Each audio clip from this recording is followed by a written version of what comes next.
Excitement का level थोड़ा ज्यादा कर दिया है तो मैं बैलेंस करने के लिए आया हूँ यहाँ पे। अच्छा लग रहा है सबको, स्पेशली जो पहली बार इस हॉल में आए हैं हमारे मेहमान,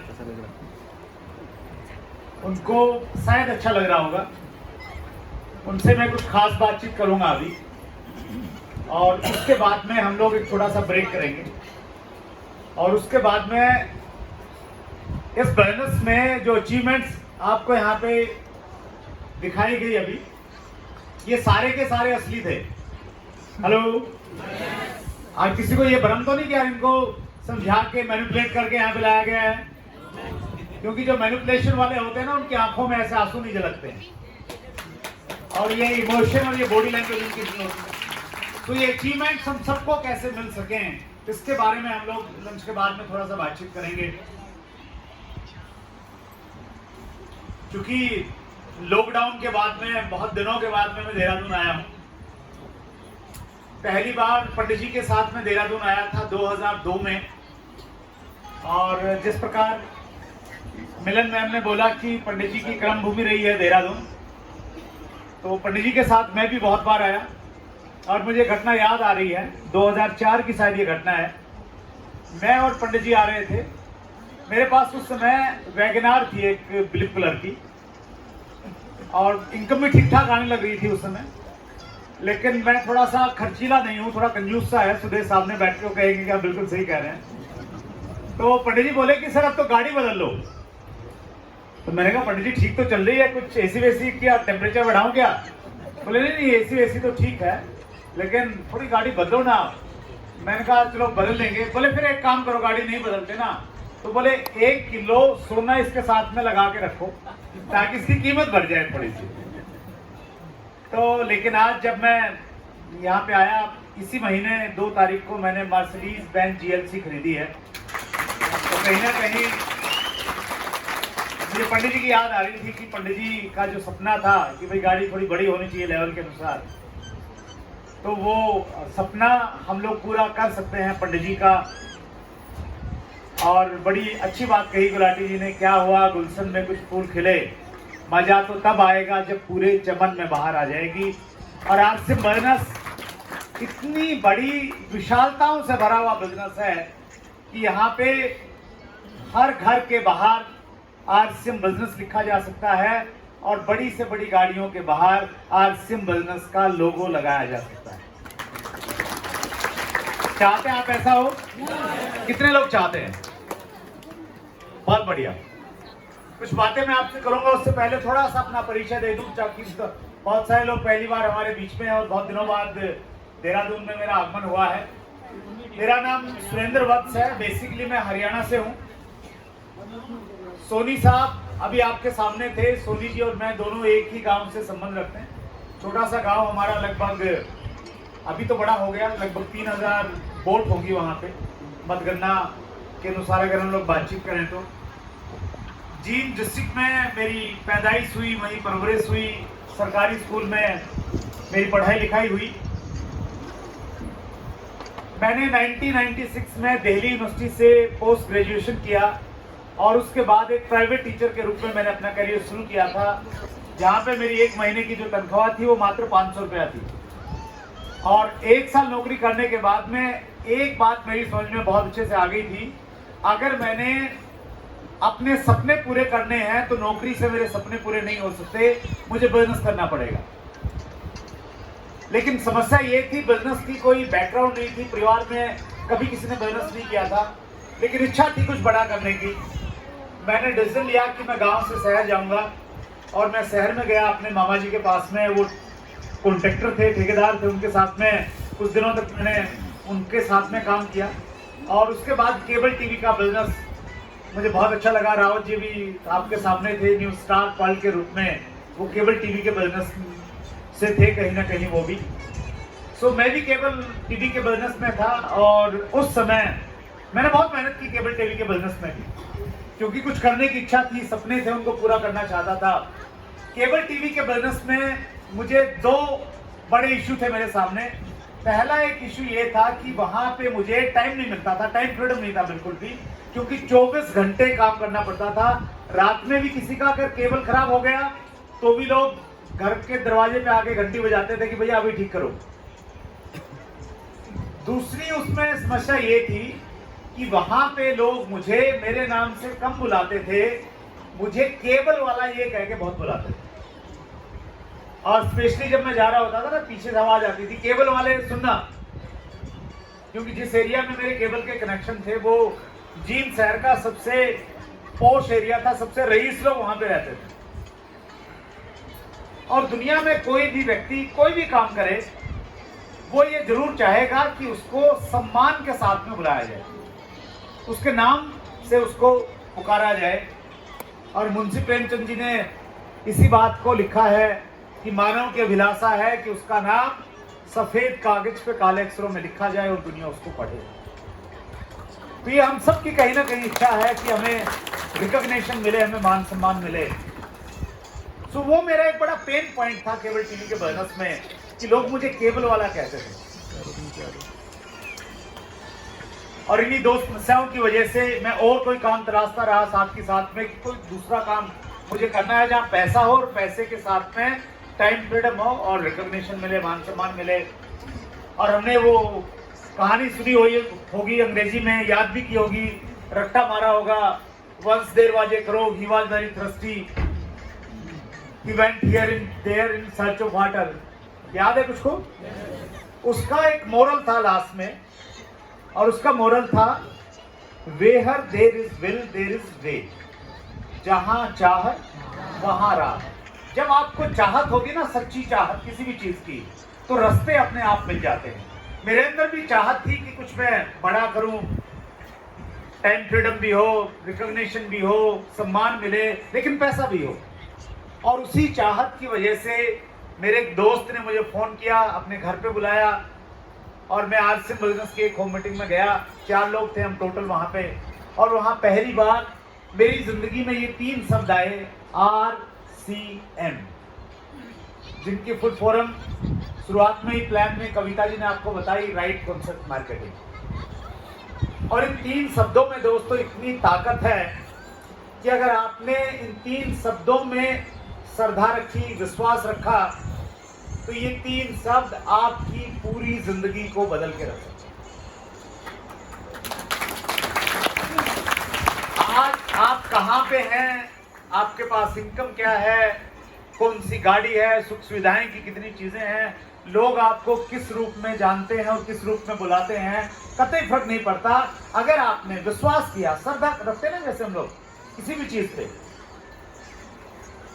उस श्रद्धा के साथ में, उस विश्वास के साथ में अगर आपने आरसीएम बिजनेस को लिया तो ये जिंदगी बदल सकता है। मैंने भी आरसीएम बिजनेस में मैंने ज्वाइन किया उस होम मीटिंग के बाद में, लेकिन मेरा विश्वास था, मेरी श्रद्धा थी आरसीएम के ऊपर में, वो तुरंत पैदा नहीं हुई। 3 महीने के बाद मैं इस प्रकार के प्रोग्राम में आया, जैसे प्रोग्राम में आज आप बैठे हैं।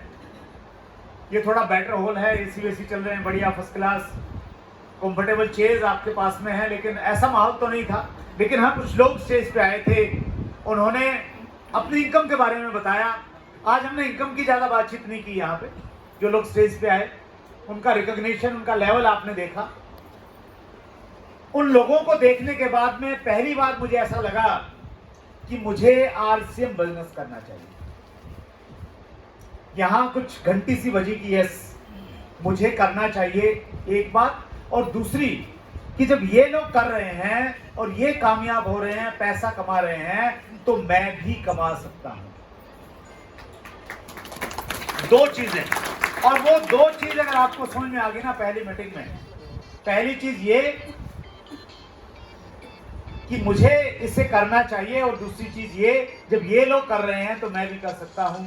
तो मुझे लग रहा है कि पहली मीटिंग का सबसे बड़ी चीज आप लेके जा सकते हैं। और वो चीज मेरी समझ में आ गई उसी दिन, उसी मीटिंग में कि यस, मुझे इसे करना चाहिए।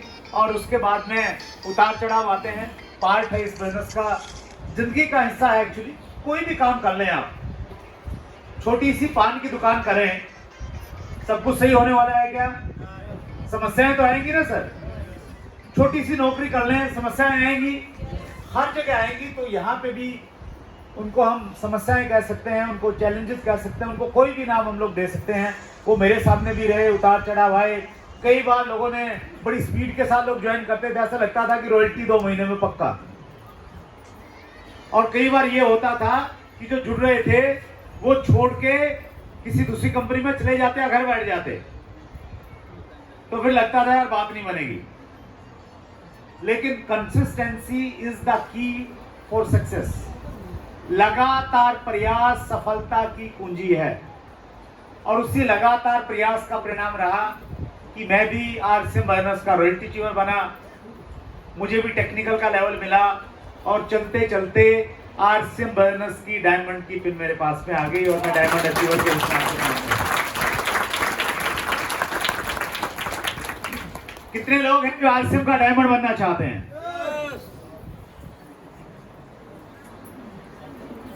सिर्फ 50 करोड़ का धंधा करना 1 महीने का। हेलो, कितने का करना है? पीछे भाई साहब बोल रहे हैं कि सर 10,000 पूरा नहीं हो रहा,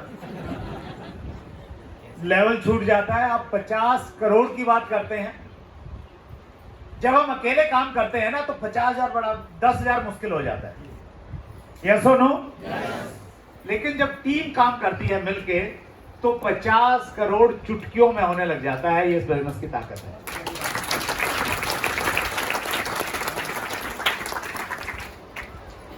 आरसीएम बिजनेस जिस तरीके पे काम करता है, जिस कॉन्सेप्ट पे काम करता है, उसको हम कहते हैं डायरेक्ट सेलिंग। क्या कहते हैं sir? Direct selling. Direct selling का मतलब ये हुआ कि कंपनी से प्रोडक्ट डायरेक्टली हमारे पास में आता है और हमें अधिकार है कि हम उस प्रोडक्ट को आगे सेल कर सकते हैं कंजम्पशन के साथ में, और हम आगे नेटवर्क भी बना सकते हैं। ये जो कॉन्सेप्ट है डायरेक्ट सेलिंग का कॉन्सेप्ट, इसकी शुरुआत अमेरिका में मानी जाती है 1959 में। 1959 में अमेरिका में पहली बार किसी के दिमाग में ये ख्याल आया कि ये जो परंपरागत हमारा तरीका है, जो प्लान में आपको दिखाया गया था, जिसमें होलसेलर है, डिस्ट्रीब्यूटर्स हैं, C&F है, विज्ञापन के खर्चे हैं, इस खर्चे को बचा के और सीधा अगर प्रोडक्ट कंज्यूमर को दे दिया जाए तो ये पैसा बच सकता है, और उसको अधिकार दे दिया जाए कि आप आगे नेटवर्क बना सकते हैं और वो पैसा उन लोगों में बांटा जाए, तो ये एक नया तरीका हो सकता है। ये पहली बार किसी के दिमाग में कब आया सर? 1959 में। 1959। कितने साल हो गए आज? लगभग 60 साल। 60 साल से ज्यादा का समय हो गया जब पहली बार ये किसी के दिमाग में आया। और कोई भी चीज जब आती है, पहली बार आती है, कौन लोग उसे लेके आते हैं? वो लोग लेके आते हैं जो विजनरी होते हैं। कौन लोग होते हैं सर? विजनरी लोग। विजनरी। विजनरी को हम हिंदी में बोलते हैं दूरदृष्टि वाले लोग, दूरदृष्टा, दूरदर्शी, जिनको बहुत आगे का दिखाई देता है। आम आदमी को आगे का दिखाई नहीं देता। उनको आप आरसीएम की बातचीत कीजिए, उनको समझ में आएगा क्या? नहीं आएगा। उनको एक चीज समझ में आएगी, अगर आप कहेंगे कि चाचा जी मैं एक दुकान ले लेता हूं भाड़े पे, 2 लाख रुपए का किराने का सामान रख लेता हूं, चलेगी या नहीं चलेगी? तो कहेंगे कि हाँ चल सकती है। लेकिन आरसीएम करूं, समझ में आएगा क्या? नहीं आता। ज्यादातर लोगों को नहीं आता। इस दुनिया में जितने भी बड़े काम हुए हैं वो उन लोगों ने किए हैं जो दूर दृष्टि रखते थे, जो बहुत आगे का सोच लेते थे। और आरसीएम बिजनेस में भी आपकी कामयाबी के लिए पहला गुण आपके अंदर जो होना चाहिए वो यही होना चाहिए कि आप विजनरी होने चाहिए। हम सारे के सारे लोग सामान्य लोग हैं। देहरादून में बड़ा फेमस स्कूल है दून। कोई पढ़ा है दून स्कूल से? हेलो? नहीं पढ़े। हम सामान्य से स्कूलों में पढ़े हैं, सामान्य से अध्यापकों ने हमें पढ़ाया है, सामान्य से हमारी बैकग्राउंड है, तो हमारे अंदर विजन हो ये जरूरी नहीं है। हेलो? लेकिन विजन ऐसी कोई चीज नहीं है कि वो हो नहीं सकता, वो हो सकता है। इस प्रकार के प्रोग्राम का आयोजन विशेषकर यही रहता है कि आपको थोड़ा सा दूर का दिखाई दे, दूर का दिखे आपको। कुछ विजनरी लोगों ने 1959 में अमेरिका में डायरेक्ट सेलिंग का कॉन्सेप्ट स्टार्ट किया, राइट सर। और जब भी कोई नई चीज आती है लोग उसका विरोध भी करते हैं और अच्छी चीज के साथ में बुरी चीजें भी ऑटोमेटिकली पैदा हो जाती है। प्रकृति का नियम है, अगर आप फसल बोएंगे, आपने धान लगाया, क्या लगाया सर? धान लगाया, तो क्या खेत में सिर्फ धान ही उगेगा? घास फूस भी पैदा होगा, खरपतवार पैदा होगी, वो होगी बाय डिफॉल्ट पैदा होगी, क्योंकि ये प्रकृति है, ये नेचर है। अच्छी चीज के साथ में बुरी चीजें पैदा होती हैं। तो अमेरिका में भी ऐसा हुआ, 1959 में डायरेक्ट सेलिंग वहां शुरू हुआ। उसके बाद में वहां मनी सर्कुलेशन की कुछ कंपनियां स्टार्ट हुई और एक ऐसी सिचुएशन आई, एक बार अमेरिका में डायरेक्ट सेलिंग की काम करने वाली सारी कंपनियों को बंद कर दिया गया। 1974 में एफटीसी, वहां की एक संस्था है फेडरल ट्रेड कमीशन, उसने डायरेक्ट सेलिंग के बारे में कुछ दिशा निर्देश दिए और डायरेक्ट सेलिंग बिजनेस को अमेरिका में सही बिजनेस माना। तो उसके बाद में धीरे धीरे डायरेक्ट सेलिंग का कारोबार यूरोप में बढ़ा और 1990 के बाद में डायरेक्ट सेलिंग की शुरुआत हमारे देश में हुई। डायरेक्ट सेलिंग की शुरुआत जब हमारे देश में हुई तो कुछ विदेशी कंपनियों के द्वारा हुई, मल्टीनेशनल कंपनीज। तो जब वो हमारे देश में आई, उन्होंने लोगों को बताया, ये कॉन्सेप्ट बताया कि भैया मिडल मैन, एडवर्टाइजमेंट सबकी छुट्टी करो और सीधा कंपनी से सामान लो। कैसा लगता है ये विचार? अट्रैक्टिव लगता है? अच्छा लगता है? सबको अच्छा लगा। लोग जब इसके नजदीक में गए, उन कंपनियों के नजदीक में गए, तो उन कंपनियों का जो सामान था, उनके जो उत्पाद थे, वो बहुत ज्यादा महंगे थे। तो फिर आम आदमी को ये लगा कि ये जो काम है ना, ये जो डायरेक्ट सेलिंग वाला काम बताते हैं लोग, ये अमीर लोगों का काम है, क्योंकि यहां पे सामान बहुत महंगा मिलता है। और हमारे देश में एक धारणा बन गई कि डायरेक्ट सेलिंग मतलब अमीर लोगों का काम। और उसी धारणा को तोड़ने के लिए भगवान को भेजे हुए एक दूत आदरणीय टीसी छावड़ा जी ने 2000 में आरसीएम की शुरुआत की।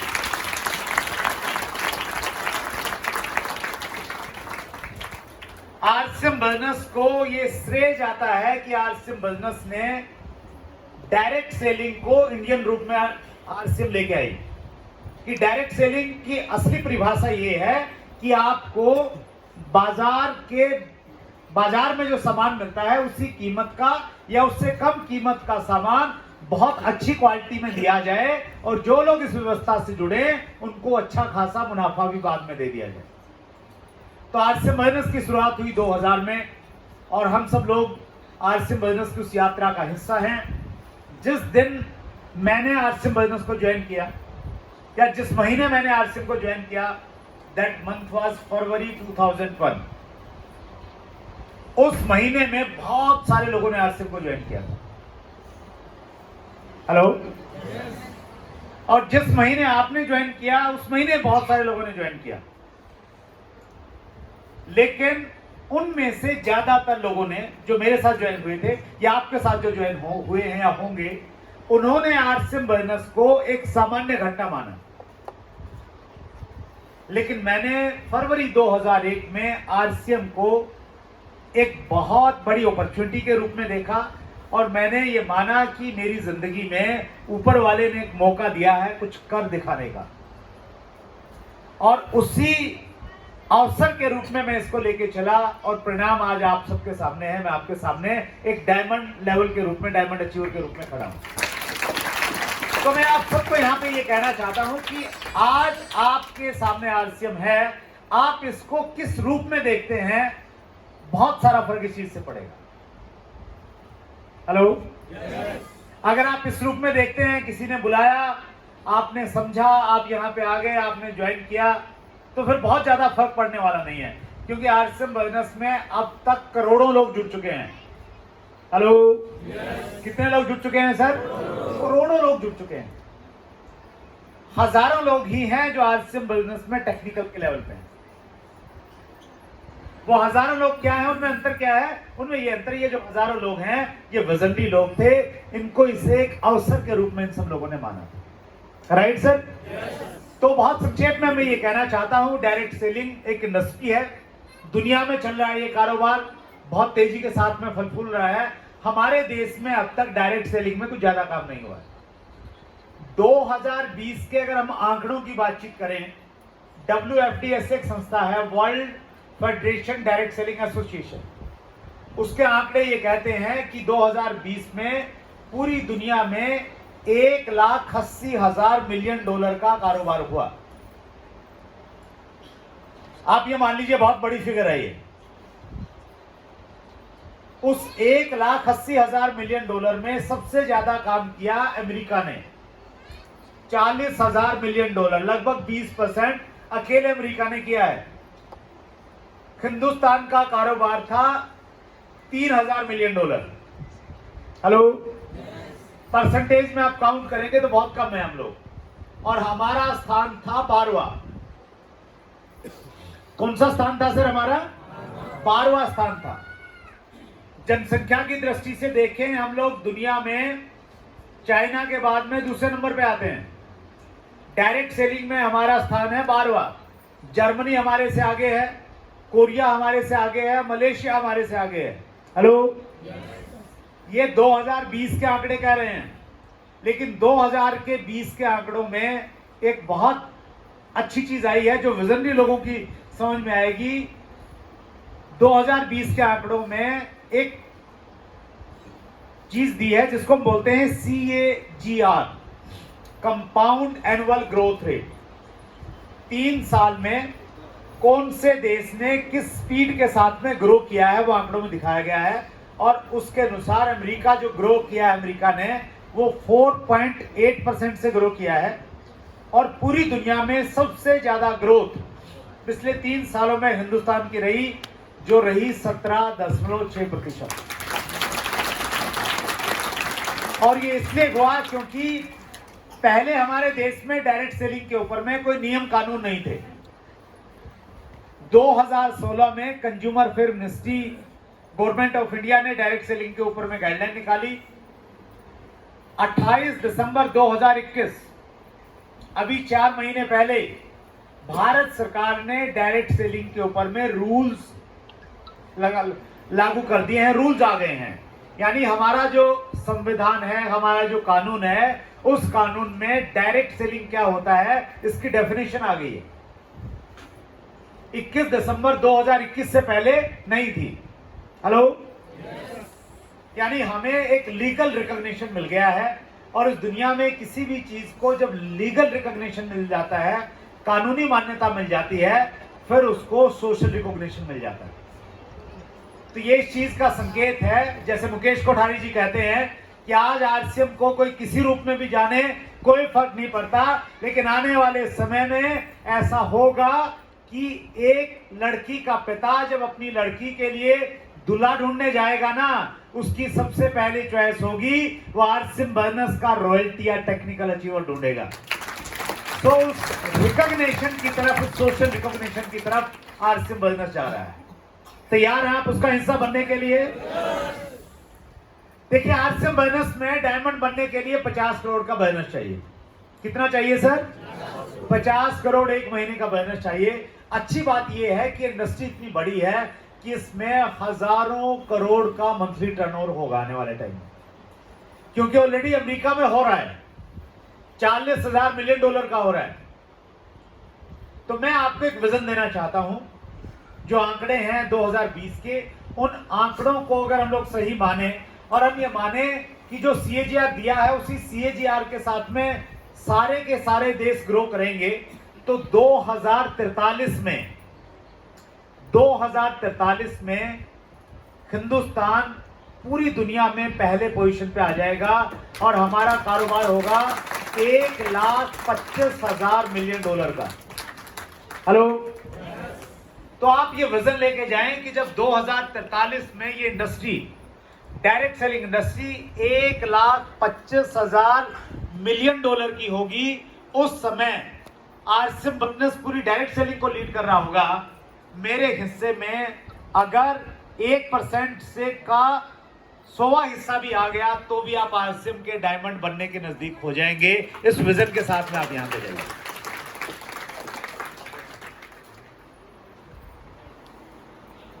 बदलाव प्रकृति का नियम है, मानते हैं आप लोग? अगर हम समय के साथ में नहीं बदलेंगे तो हमें समस्याओं का सामना करना पड़ेगा। जीव वैज्ञानिक बताते हैं कि एक समय पृथ्वी पे सबसे बड़ा जो प्राणी था वो डायनासोर था। क्या था सर? डायनासोर। उसके अवशेष मिलते हैं, उन अवशेषों से आइडिया लगाया जाता है कि डायनासोर कितना बड़ा रहा होगा। जानकार लोग ये बताते हैं कि डायनासोर अब विलुप्त है, पूरी दुनिया में कहीं नहीं है, पृथ्वी पर नहीं है डायनासोर। और डायनासोर के विलुप्त होने के कारणों में सबसे बड़ा कारण यह है कि प्रकृति में जब बदलाव आए, उन बदलावों के अनुसार डायनासोर ने अपने आप को नहीं बदला। बहुत सारी प्रजातियां ऐसी थी जो डायनासोर से पहले की थी और आज भी हैं, क्योंकि उन्होंने प्रकृति के अनुसार अपने आप को बदला। मानव के रूप में हम लोग हैं तो हम इस रूप में नहीं थे पहले। हेलो, जीव वैज्ञानिक बताते हैं कि हम इस रूप में नहीं थे, हमारी जो रूप था वो दूसरा था। हम वानर प्रजाति से आए हैं, लेकिन हमने बदलते रहे तो आज हम लोग इस रूप में आ गए हैं। तो डायनासोर इसलिए पृथ्वी का सबसे बड़ा प्राणी विलुप्त हो गया, इसलिए क्योंकि उसने प्रकृति के साथ, समय के साथ अपने आप को नहीं बदला। एक समय में दुनिया में, और स्पेशली हम हिंदुस्तान की बात करें तो जो गाड़ियां होती थी ना, कार, वो मर्सिडीज होती थी और फिएट होती थी। हेलो, पुराने जो लोग हैं 60-70 का बर्थ जिनका रहा होगा उनको मालूम है इस बात का। लेकिन आज कहीं दिखती है आपको? नहीं दिखती। क्यों? क्योंकि मर्सिडीज और BMW ये सारी गाड़ी इसलिए आई क्योंकि एक समय में एम्बेसडर को क्या लगता था कि एम्बेसडर से मजबूत गाड़ी दुनिया में कोई है ही नहीं। हेलो, और ये मजबूत इतनी है तो बदलने की जरूरत ही नहीं है, बदलने की जरूरत नहीं है, लोग यही खरीदेंगे। लेकिन प्रकृति का नियम है, बदलाव अगर नहीं होगा तो आप कितने भी मजबूत क्यों न हो, आप विलुप्त हो जाएंगे, आप मार्केट से अपना शेयर खत्म कर देंगे। और आज फिएट और एम्बेसडर में दिखाई नहीं देती हैं और बहुत सारी गाड़ियां आ गई। और जो गाड़ियां आज है ना, जितनी भी गाड़ियां आज आप दिखती हैं, उन्होंने शायद फिएट और मर्सिडीज से एक चीज सीखा है कि अगर हम हर साल कुछ ना कुछ बदलाव करके नहीं लेके आएंगे तो हम भी इतिहास में एम्बेसडर और फिएट की तरह हमारा नाम दर्ज हो जाएगा। हेलो, इसलिए वो नए नए फीचर्स लेके आते हैं। एप्पल है ना, दुनिया का सबसे अच्छा मोबाइल माना जाता है। हर साल जब नया मॉडल लेके आता है ना, कुछ ना कुछ चेंज लेके आता है।